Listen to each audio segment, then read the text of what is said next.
La actividad 2 es un acercamiento filosófico a los paradigmas del aprendizaje. Es para análisis de los paradigmas de aprendizaje y dice el objetivo que reflexionarías desde el tenor filosófico de la naturaleza del alma, el porqué de las teorías y paradigmas de aprendizaje.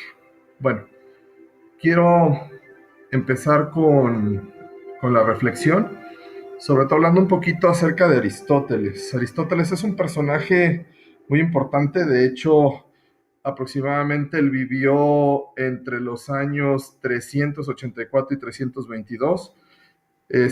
Vivió bastante tiempo, griego. Y lo que es muy importante es que, bueno, conociendo un poquito de la biografía de Aristóteles, bueno, él nació en un seno de una familia muy acomodada en Grecia. Su padre era médico y le enseñó los artes de la medicina. De hecho, se dice que ya era un hábil sanador alrededor de los 16 años. Y viendo esto, él se agrega a la escuela platónica, entendiendo que en el caso de Platón tenía una filosofía mucho más religiosa que lo que podía tener Aristóteles. Aristóteles se despega de esto, inclusive Platón se define a Aristóteles como una cabeza con patas, ¿no?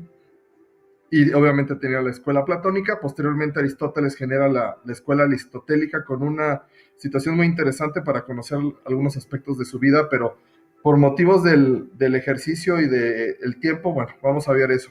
Finalmente, el alma, finalmente viene del griego neuma y del vocablo psique, donde viene todo esto, ¿no? Y mencionan dos principios: el principio de la racionalidad como tal, es decir, que esto nos diferencia todo de los seres vivos, y el alma como un principio de vida.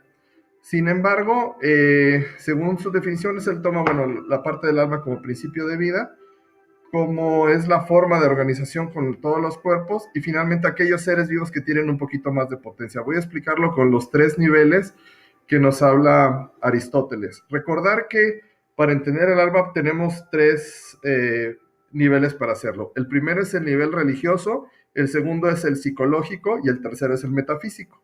En el caso de esto, bueno, podemos hablar que Aristóteles estuvo más en el segundo. Aristóteles lo divide en tres: en la parte del alma en vegetativa o nutritiva, que es finalmente lo que tienen todos los seres vivos, las plantas, los hombres, los animales. Finalmente es lo que nos da un poquito la parte de satisfacer el requerimiento para poder subsistir y reproducirse, que esto es importante. La segunda es la sensitiva, que esto no, le permite al alma interactuar con el medio, con el movimiento, con las sensaciones, y nos da los aspectos de defensa. Y finalmente la parte racionalmente, que solamente tienen los seres humanos, dicho sea de paso, y es el entendimiento y la voluntad de las cosas. Él lo maneja, o por lo menos yo lo entendí, como un hombre, como tal, donde debajo de la cintura está la parte vegetativa, en la parte del tórax sería la parte sensitiva y en la parte de la cabeza sería la parte racional.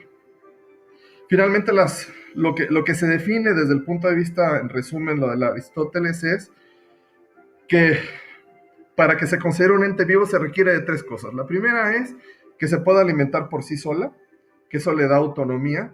La segunda también es defenderse del medio, es decir, puede desarrollarse y finalmente puede reproducirse. Esto es lo que manifiesta un ente vivo.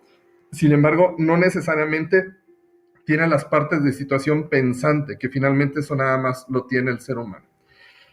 En relación al ejercicio, y después de haber leído muchos textos, porque no está muy claro en algunos, dice cómo puede entenderse lo mental sin caer en la postura dualista, y tenemos que hablar de Descartes. O sea, estamos hablando de 300 y fracción antes de la era actual, y damos un salto cuántico prácticamente hasta el siglo XVI y la mitad del siglo XVII con René Descartes. Él nos habla de mente y cuerpo, y nos abre que son procesos mentales contra los procesos físicos corporales, que finalmente son complementarios, pero también los maneja de manera independiente. Y esto hace que él haga un postulado, se conozca como el dualismo cartiano, es decir, la relación que hay entre mentes y cuerpos, las mentes que son lo que es, puede ser muchas cosas, pero también el cuerpo que le da locomoción. Él, para poder explicar esta situación del dualismo cartesiano, él utiliza tres postulados, o tres posibles salidas para poder explicar eso. La primera es el discurso del método, que finalmente, si el humano es él menciona como si el humano es una situación o una sustancia pensante, El alma es totalmente diferente al cuerpo. Es decir, es más fácil entender al cuerpo porque son procesos que están más estructurados y el hombre no puede conocer de todo el alma. Es decir, el hombre se conoce como mente, siendo su cuerpo ajeno a sí mismo. Un poquito complejo. La segunda posible salida es la meditación metafísica. Es decir, el hombre no solo es un cuerpo, es decir, no solo es un piloto que está en un barco, sino es la conjunción del piloto y el barco para que de alguna manera se pueda mover o pueda interactuar este binomio diferente, entendiéndolo como el alma, la parte del piloto del barco y el cuerpo como el barco mismo. Y en la tercera salida que da son las pasiones del alma, que es la mente que es incorporal y actúa en una estructura muy padre que se llama la glándula pineal, que está en el tercer ventrículo en la parte de atrás.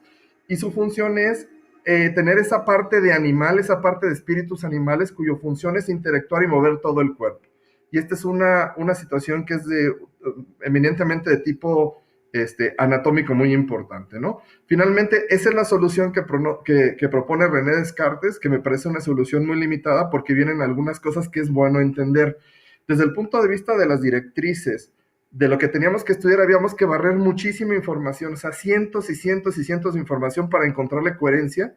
Y lo que a mí me gusta mucho es precisamente entender el contexto histórico en el cual se hicieron las cosas.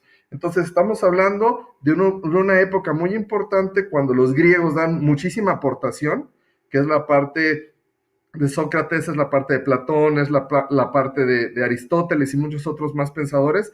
Hacemos un salto cuántico pasando ya a la etapa del oscurantismo y después llegamos a la parte del Renacimiento con Descartes y este pensamiento que pudo haber sido muy vanguardista en su tiempo, pero finalmente nos vamos a acercar un poquito más al siglo XIX, que esto es algo muy importante. Entra Santiago Ramón y Cajal, y en 1888 nos habla que hay una estructura que está conectada en todo el cuerpo, que tiene que ver con el sistema nervioso central y que tiene tejido diferenciado y que nos ayuda a hacer o a mover ciertas acciones o ciertas situaciones corporales. Esto viene a romper todo el pensamiento del siglo XIX para autores como Gilbert y Wittgenstein del siglo XX, hablan ya de la filosofía como una mente diferenciada. Y es decir, empezamos a hablar de estos conceptos de neurociencias aplicadas que a mí en lo personal me gusta mucho y ahorita lo voy a comentar. Es decir, la distinción de cuerpo y mente representa un error categorial. Por supuesto que sí, porque sería un pensamiento sumamente reduccionista. Es decir, hay cosas mucho más complejas y más completas que podemos explicar ya con los conocimientos que se dice. Y precisamente Gilbert Ryle, alrededor después, prácticamente entrando al siglo XX, califica este dualismo cartiano como un dogma del fantasma de la máquina. Es decir, denuncia la mente, él dice que la mente no la puedes observar dentro de una máquina que es el cuerpo, y por eso le llama error categorial, ¿sí? Porque finalmente tiene que ver mucho la parte de lingüística con lo que se tiene que estudiar. Es decir, hay algo etéreo, algo intangible y demás, en algo tangible y objetivo que es el cuerpo. Es decir, si atribuyes una cosa, causa, efecto a lo mental, no puedes al mismo tiempo sostener que lo mental es como las cosas y las causas y los efectos. Es decir, estas relaciones que son como fantasmagóricas, porque finalmente le atribuye al alma a algo que no conoce y no se puede medir, que le dé resultado o que le dé solución o salida a muchos procesos de tipo corporales. Es decir, a ver si me puedo explicar con este ejemplo. Es decir, la Universidad de Guadalajara no existe al margen de sus edificios, ni de sus instalaciones, ni de la gente, pero tampoco uno es las instalaciones mismas porque sí. ¿Qué tengo que decir con esto? Bueno, vienen algunas otras teorías muy importantes como el funcionalismo, como todo esto y demás. Y algo para concluir en estos 10 segundos es lo siguiente. La computadora y el programador. La computadora es una cosa y el programador es otra.